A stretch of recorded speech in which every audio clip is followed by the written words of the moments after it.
지난 2023년 10월 7일에 이스라엘과 하마스 간의 가자지구 전쟁이 발발했죠. 약 18개월이 지났는데요. 휴전이 논의되고 있습니다만 협상에 난항을 겪고 있는 것으로 보여요. 이 전쟁으로 인해서요, 이스라엘 민간인 1195명이 사망했고 군인 1983명이 사망했고요. 가자지구의 팔레스타인 사람들이 공식적으로는 58,300명, 그리고 비공식적으로는 84,000명이 사망했다라고 전해집니다. 가자지구 전체 인구의 4에서 5%에 해당하는 규모라고 해요. 이런 와중에 지난 4월 17일 카톨릭 교회 언론인 카톨릭 스탠다드라는 신문에 이런 뉴스가 보도되었습니다. 가자는 아직 극심한 가난에 있지만 기독교인들은 여전히 자신들의 소유를 나누고 있다. 이 가자 지구 내에 카톨릭 교회인데 성가정교회, Holy Family Parish라고 하는 성가정교회의 사제말을 인용한 그런 기사였습니다. 가자 지구 안에 있는 이 교회는요, 이 전쟁으로 인한 난민들 약 500명을 지금 돌보고 있고요. 이렇게 무너져가는 환경 속에서도 계속해서 또 예배를 드리고 교육 활동을 이어가고 있다는 그런 소식입니다. 특히 이 교회의 신부인 가브리엘 로마넬리라는 이 신부님은요, 하나님께서 곧 평화를 주실 것이며 전쟁이 끝날 것이다. 그때까지 교회를 떠나지 않겠다. 이렇게 결단을 했다는 그런 내용입니다. 가톨릭 교회이긴 하지만 참 훌륭한 일이 아닐 수 없는데요. 전쟁의 포화 속에서도 교회를 떠나지 않겠다. 돌봐야 될 사람들을 놓지 않겠다. 이런 결의가 얼마나 존경스러운지 모르겠습니다. 교회와 성도들을 지극히 사랑하는 그 마음을 보게 되는데요. 여러분, 우리는 교회를 얼마나 사랑하고 있는가 돌아보게 되는 그런 기사입니다. 자, 오늘 우리가 이사야 66장을 함께 보았는데요. 그 가운데도 66장은 이사야서의 마지막 장이잖아요. 이사야는 남유다의 요담, 아하스, 히스기야 치하에 활동했던 선지자고요. 므낫세 왕에 의해서 순교를 당한 것으로 전해집니다. 이사야 선지자는요, 당대에 만연했던 우상숭배, 더불어 가진 자의 횡포, 부정부패를 지적하면서 이런 유다와 이스라엘에 하나님께서 강력한 심판을 내리실 것이다 경고를 했어요. 북이스라엘은 아수르에 의해서, 남유다는 바벨론에 의해서 각각 심판을 받게 되시다. 혹독한 징계를 받게 될 것이다. 이렇게 경고했고요. 하지만 이 하나님의 심판은 징벌이 목적이 아니라 불로 정결케 해서 새롭게 하는 새로운 이스라엘을 만들어 가시는 과정이다라고도 말씀하면서 회복과 소망의 메시지도 함께 전하고 있어요. 이사야뿐만 아니라 모든 선지서들이 그 주제를 갖고 있긴 한데요. 하나님의 강력한 심판과 더불어서 심판이 끝이 아니고 하나님께서 주실 또 새로운 회복, 심판과 소망이 이사야를 비롯한 모든 선지서의 주제인데요.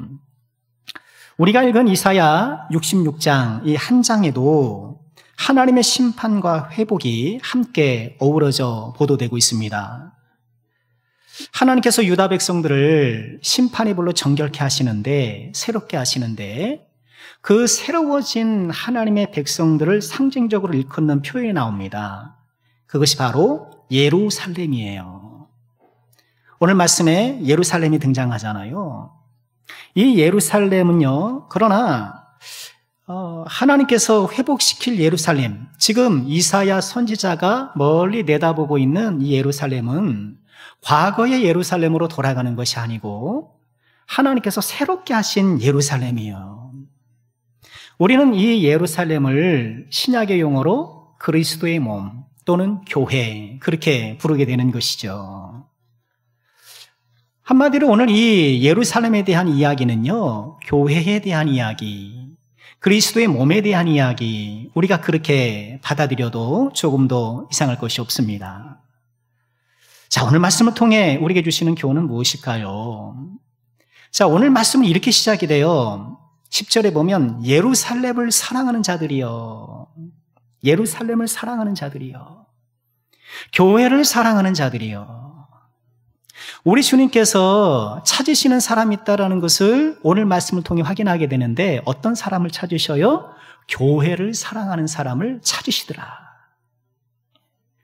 여러분, 여기서 말씀하는 교회는 모든 교회를 포함해요.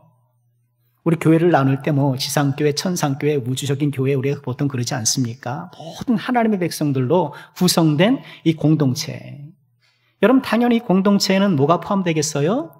지금 내가 몸담고 신앙생활을 하고 있는 우리 남성교회도 당연히 포함이 되겠죠. 여러분, 교회를 사랑하는 것이 얼마나 큰 축복인가. 우리가 평생 신앙생활 하면서 교회를 통해 신앙생활 하는데 교회를 사랑하는 것. 우리 남성교회, 이기적으로 우리 교회 이런 게 아니고요. 당연히 우리 교회도 사랑하지만 하나님의 모든 교회를 사랑하고 모든 교회를 존중히 여길 줄 아는 그런 마음을 갖는 것이 얼마나 큰 축복입니까? 교회의 중요성은 아무리 강조해도 지나치지 않아요. 교회에 대한 여러 성경의 진술들이 있습니다만 디모데전서 3장 15절에 보면 하나님의 교회요 진리의 기둥과 터다 이렇게 말씀을 하셔요. 진리의 기둥이라는 거예요. 여러분, 우리 교회 건물에도 기둥이 없으면 큰일 나잖아요. 교회가 없으면 이 세상에 진리가 없는 거예요. 이 세상에 진리를 떠받치고 있는 것이 교회라는 거예요. 떠받치는 기둥이 교회고 교회는 진리의 터전이에요. 여러분, 그렇잖아요. 이 세상 어디를 가도 길이요 진리요 생명이신 예수님을 가르쳐주는 곳이 없어요.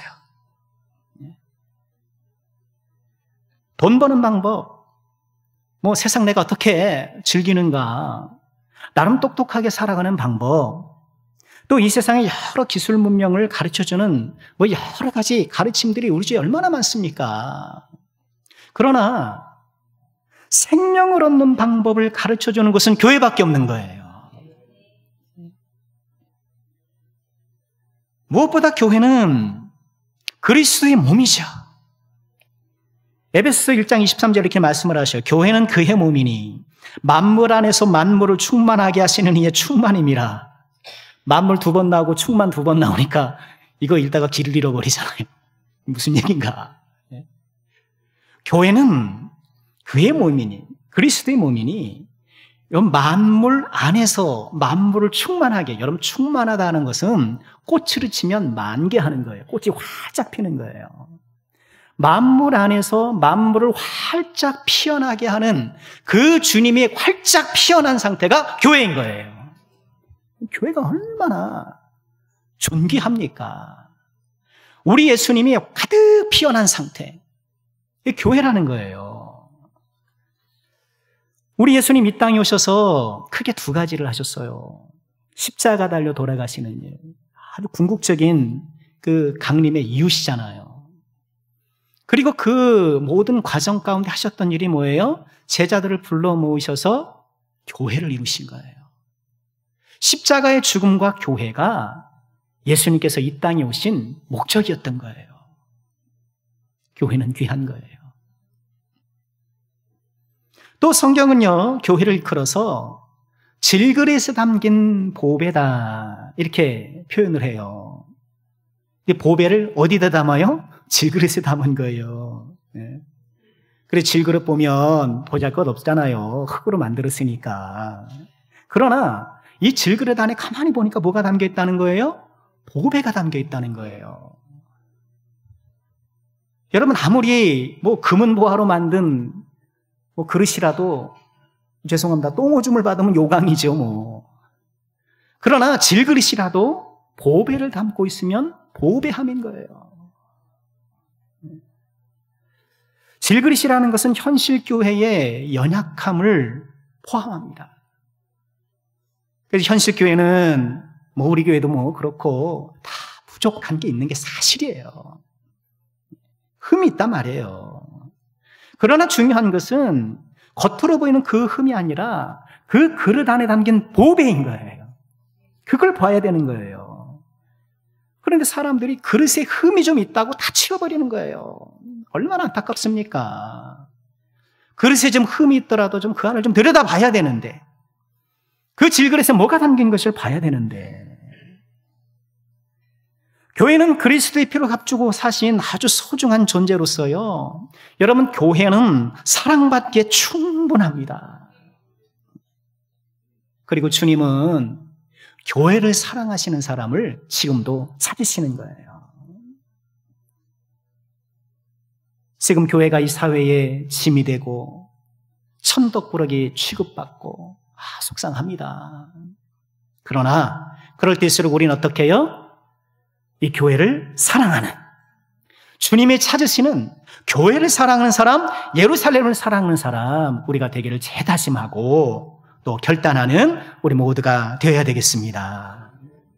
자, 오늘 말씀은요, 교회를 사랑하는 자에게 어떤 복을 주시는가, 그 얘기를 하는 거예요. 교회를 사랑할 때 어떤 복을 주시는가, 세 가지를 묵상해 보고 싶어요. 첫째는요, 예루살렘과 함께 기뻐하는 축복을 주셔요.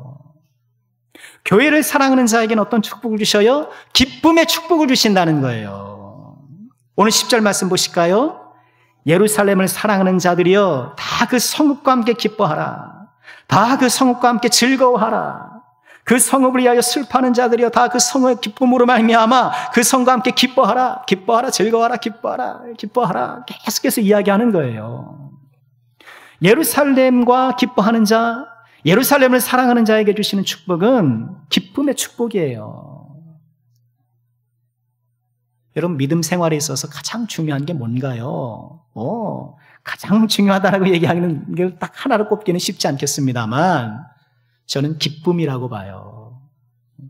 여러분, 신앙생활할 때 기뻐야죠. 인정하시면 아멘. 기뻐야죠. 네.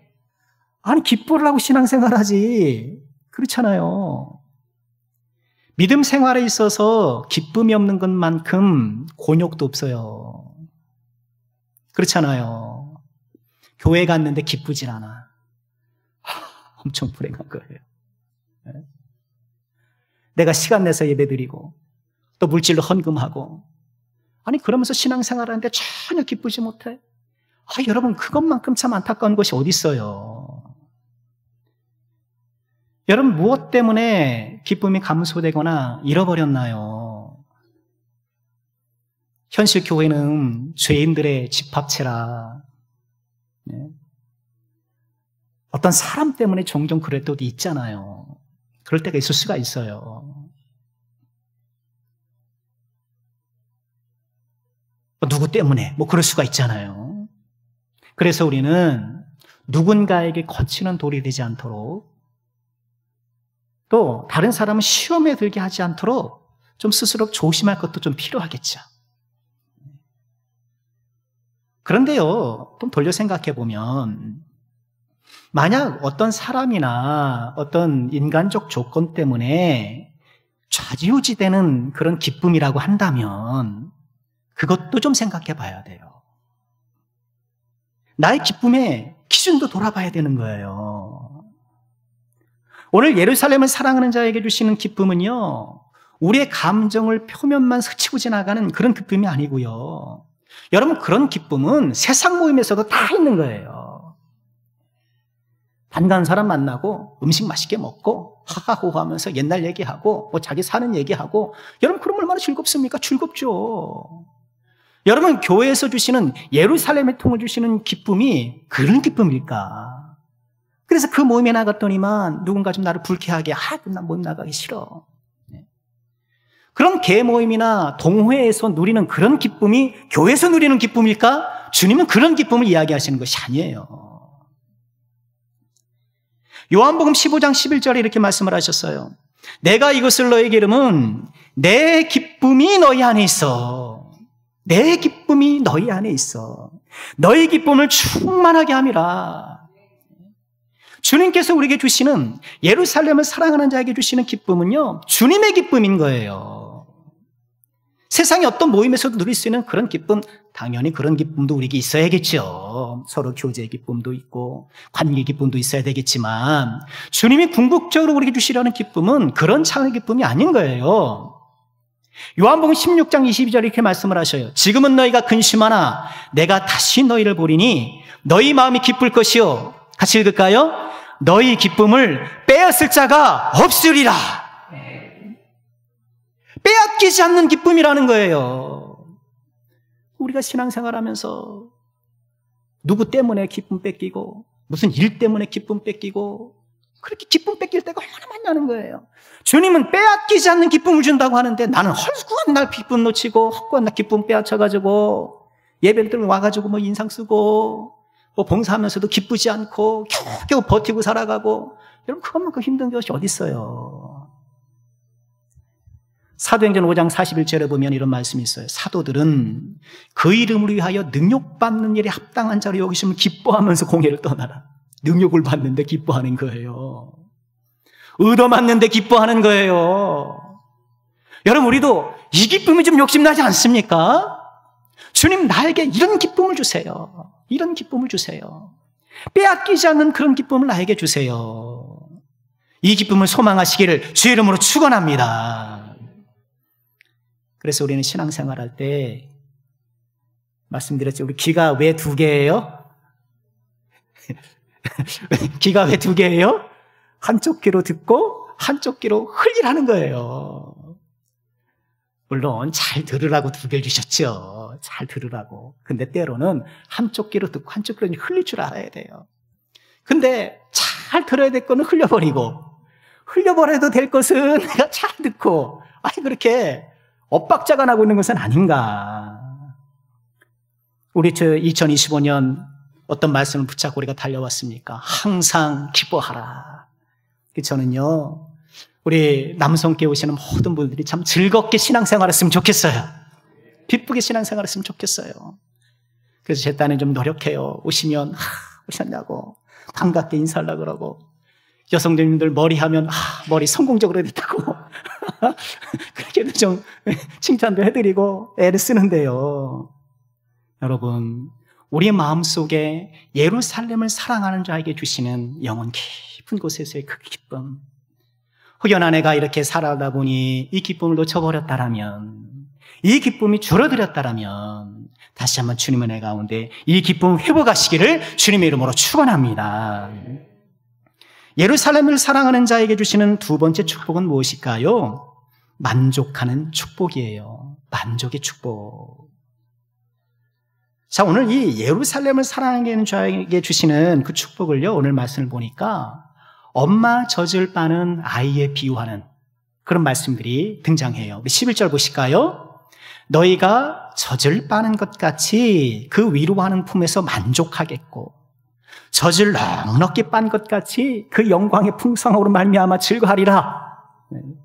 12절에도 말씀하시죠. 너희가 그 성읍에 젖을 빨 것이며 너희 옆에 안기며 그 무릎에서 놀 것이다.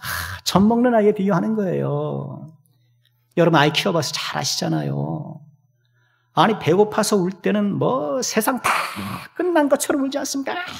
하면서 뭐 집이 떠나가라도 우는데, 그렇게 막 울다가도 어떻게 해요? 분유 팍 타가지고 그렇게 얘기를 해가지고, 맞죠?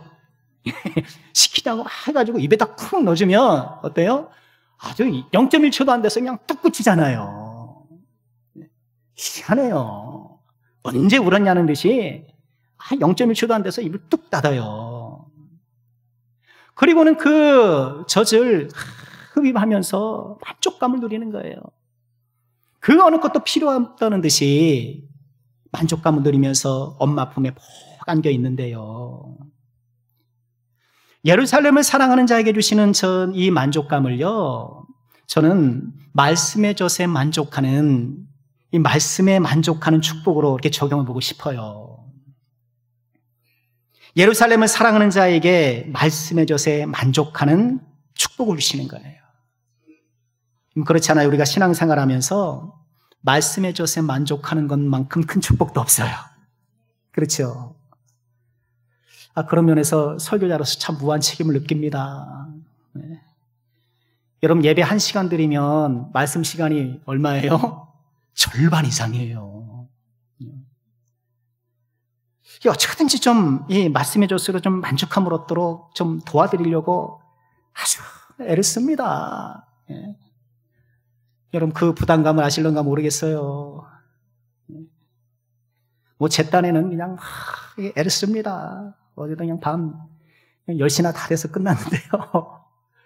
뭐 이제 청년부 수련회 하니까 거기 말씀도 준비해야 되죠. 또 적금 있는 주간이니까 또 준비하죠. 당연히 수요예배는 다행히도 수요예배는 또 부목사님이 해주셔서 조금 부담은 덜긴 했습니다만 뭐 제 딴에는 그냥 저의 지성과 제가 가지고 있는 것을 막 동원해서 마른 수건에서 이렇게 물을 짜내듯이 애를 쓰고 준비하는 거예요. 아유 그렇게 애쓰는데 그거밖에 안 되슈라고 하면 뭐 할 말은 없습니다만 나름 좀 맛있게 좀 말씀을 드시라고 셰프의 마음으로 말씀을 좀 요리하려고 애를 쓰는 거예요. 여러분 크로와상이라는 빵 아셔요? 크로와상이라는 빵 있잖아요. 크로와상이 프랑스어로 초승달이래요. 모르시죠? 몰라도 돼요. 맛만 있으면 되지. 저는 뭐 앞만 봐도 번데기처럼 생겼는데 초승달이라는 뜻이래요. 프랑스 사람들은 이 크로와상에 커피를 마시고 그리고 아침을 이렇게 크로와상에 커피를 곁들여서 하는 것이 일상적이래요. 그래서 여러분 우리 어떤 중국집이 맛있느냐 그걸 가늠하는 기준은 뭐예요? 그렇죠. 짜장면을 맛있게 하냐예요. 짜장면을. 그죠?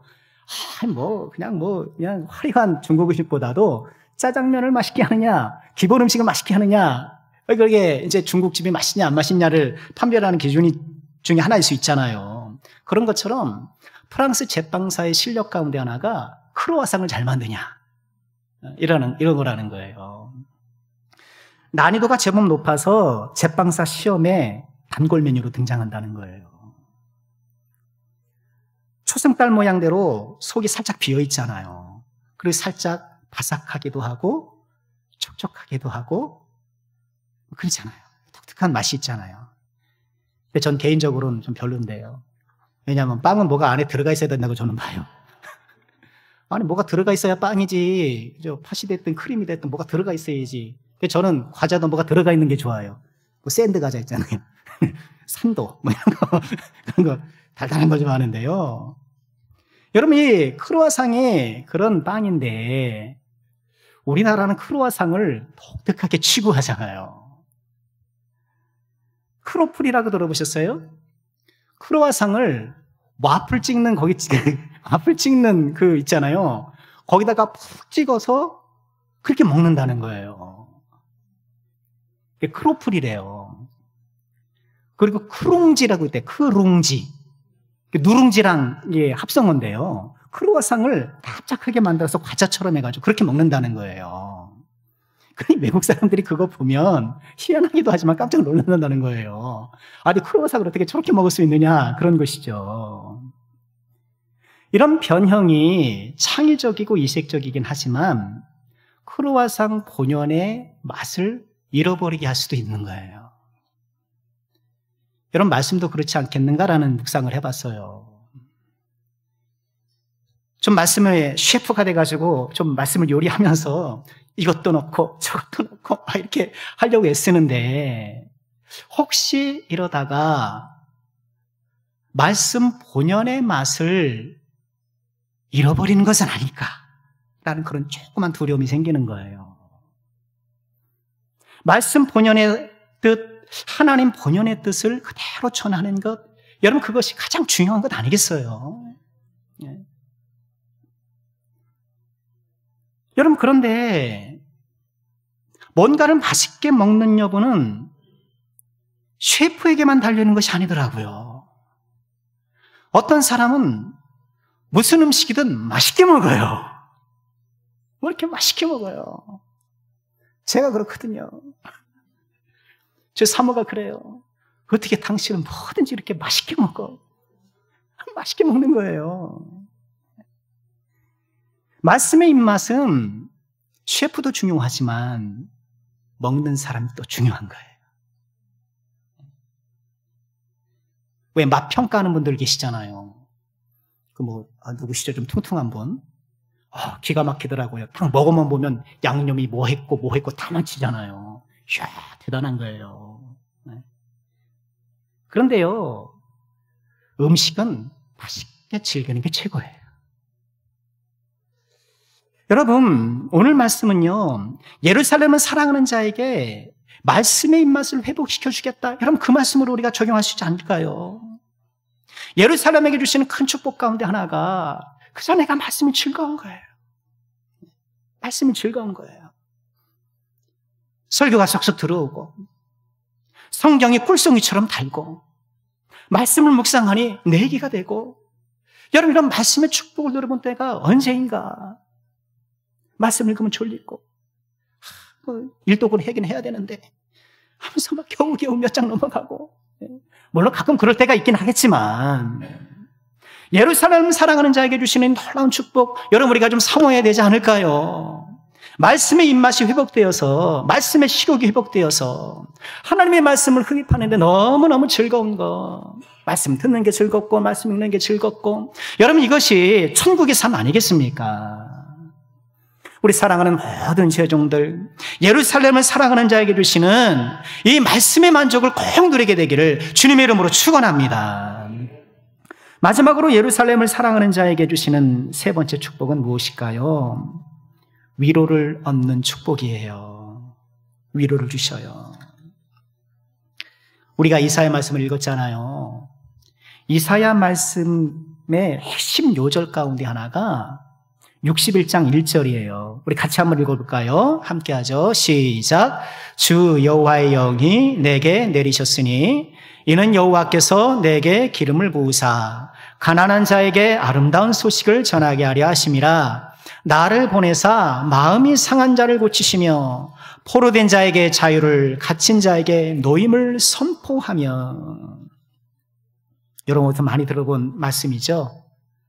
어디서 들어봤나요? 예수님께서 공생애를 시작하시면서 가버나움 해당에서 이 말씀을 다 읽으시면서 오늘 이 말씀이 너희에게 임하였느니라 선언하셨어요.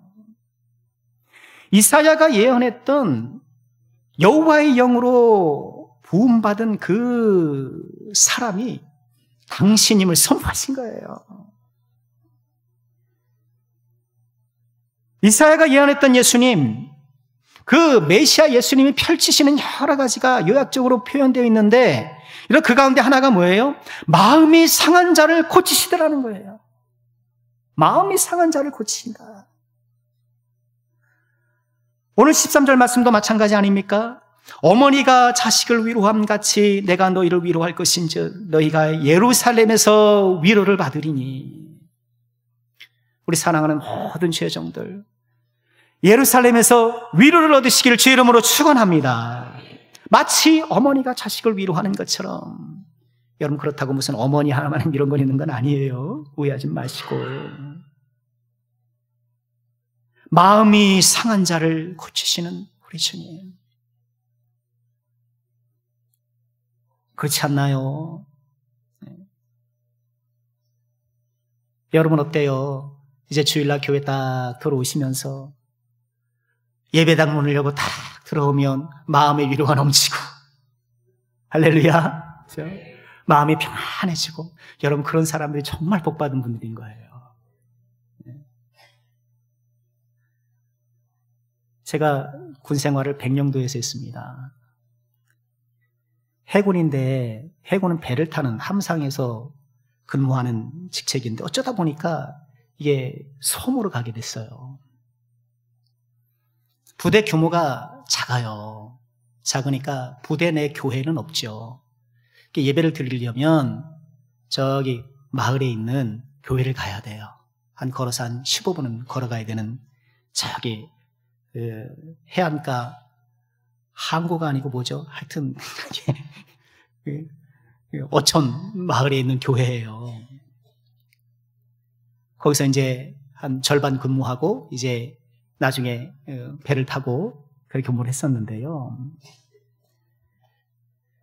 쫄병이 이제 쫄병 들어가잖아요. 그러면 취사병이 2명이 있어요. 근데 2명이 다 못하잖아요. 그러니까 쫄병들이 차출이 돼서 삼시세끼 밥을 하는 거예요. 밥을 해고 팥 썰고 설거지하고 그리고 밥을 해야 되는 거예요. 그렇다 보니 여러분 주일에도 밥을 먹어야 되잖아요. 안 먹어요? 먹어야 되잖아요. 그 교회를 못 가는 거예요. 그 쫄병이 갈 수도 없고. 교회를 못 가니까 너무 좀 속상하더라고요. 그래서 교회 다녀오는 선임한테 주보를 좀 달라고, 다녀오시면 주보를 좀 꼭 좀 가져다 주세요.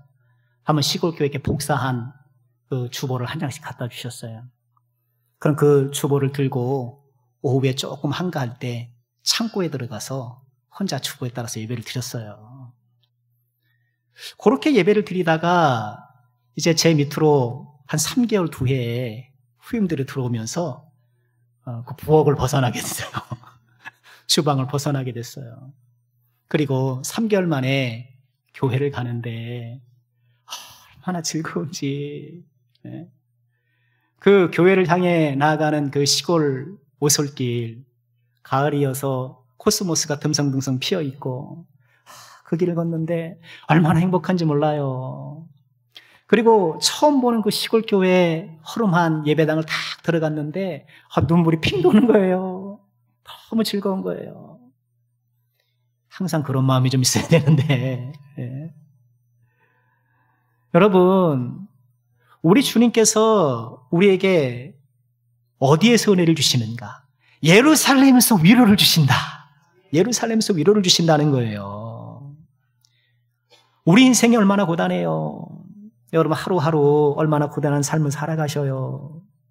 해야 할 일도 많고 하기 싫은 일도 해야 되고 뭐 하나 내 뜻대로 척척척척 되는 일이 있나요? 내가 이렇게 열심히 수고한다라고 내 미래가 또 보장되어 있나요? 그것도 아니고 100세 시대 그래서 내가 은퇴하고 나서도 30년은 살아야 될 텐데 내가 노후 준비한 것도 없고. 여러분 이런 불안한 하루하루를 살아가는 우리 인생, 그런데 우리를 위로하시는 분이 계시는 거예요. 우리를 위로하시는 분. 우리를 위로하시는 것을 본인의 메시아적 사명으로 정하시고 우리에게 다가오시고 우리에게 기다리시는 분이 계시는 거예요. 바로 예수님이신 거예요.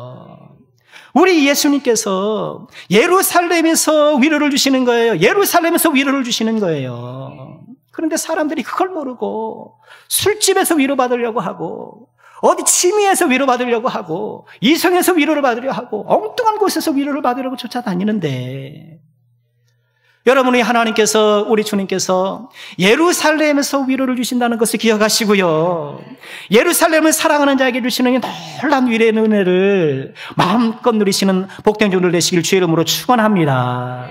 예배당에 들어오실 때마다 마음에 큰 위로를 얻으시고 앉아있는 그 순간에 마치 어머니의 무릎 앞에 있는 것처럼 평강을 누리시고 이 놀라운 축복을 우리를 위해서 준비하고 계시는데, 주님 나에게도 그 축복을 주세요, 나에게도 그 은혜를 주세요 하면서 주님 앞에 나아가시는 복된 종들 되시기를 주님의 이름으로 축원합니다. 말씀 마치려고 합니다.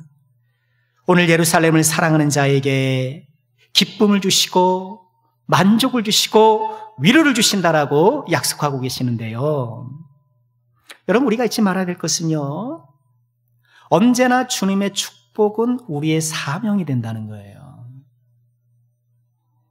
창세기 1장 28절에 하나님께서 첫 복을 주시잖아요. 하나님이 그들에게 뭘 주시며?